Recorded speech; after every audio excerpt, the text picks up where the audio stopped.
Hello guys, welcome back to my channel Vinis voice. இன்றைக்கி நம்ம மரவள்ளிக்கிழங்கு வச்சு பக்கோடா செய்ய போகிறோம். அண்ட் வீடியோக்குள்ளே போகிறதுக்கு முன்னாடி என்னோடய வீடியோ ஃபர்ஸ்ட் டைம் பார்க்குறீங்கன்னா மறக்காம என்னோடய சேனலை சப்ஸ்கிரைப் பண்ணிக்கோங்க. அண்ட் வாங்க வீடியோக்குள்ளே போயிடலாம். மரவள்ளிக்கிழங்கை தோலெல்லாம் சீவி இந்த மாதிரி கட் பண்ணி அதை ஒரு மிக்ஸி ஜாருக்கு மாற்றிக்கோங்க. அதில் 4 வரமிளகா ஆட் பண்ணிவிட்டு 1 ஸ்பூன் அளவு சோம்பு, 1 ஸ்பூன் அளவு சீரகம், இதையும் கொஞ்சம் தண்ணி ஆட் பண்ணி பேஸ்ட் மாதிரி அரைச்சிக்கோங்க. அந்த கிழங்கெல்லாம் இருக்கக்கூடாது, நல்லா பேஸ்ட் மாதிரி ஃபைன் பேஸ்ட்டாக இருக்கணும். அதை ஒரு மிக்சிங் பவுலுக்கு மாற்றிட்டு வெங்காயம், கருவேப்பிலை கட் பண்ணி போட்டுருங்க, அப்படியே போட வேண்டாம்.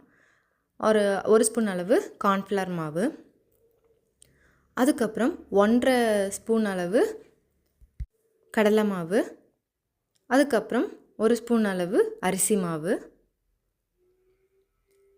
இதெல்லாம் நல்லா கலந்து விட்டுக்கோங்க. தண்ணி மட்டும் ஆட் பண்ண வேணாம். அதுக்கப்புறம் உப்பு உங்களுக்கு தேவையான அளவு, இதையும் கலந்து விட்டுட்டு எண்ணெய் காஞ்சனியும் இந்த மாதிரி குட்டி குட்டி போண்டா இல்லை உங்களுக்கு என்ன விஷயம் அந்த மாதிரி ஷேப்பில் நீங்கள் போட்டு பொரிச்சு எடுத்துக்கலாம். அதாவது ஒரு 2 to 3 மினிட்ஸ் போல் பொரிச்சிங்கன்னா இந்த மாதிரி ஒரு ஷேடில் வரும்போது நீங்கள் வெளியே எடுத்துடலாம். சூப்பர் அண்ட் டேஸ்டியான மரவள்ளிக்கிழங்கு பக்கோடா ஒரு 10 நிமிஷத்தில் நீங்கள் செஞ்சு ஒரு பெஸ்ட்டான ஈவினிங் ஸ்நாக் ரெசிபியாக நீங்கள் உங்கள் குழந்தைங்களுக்கு கொடுக்கலாம்.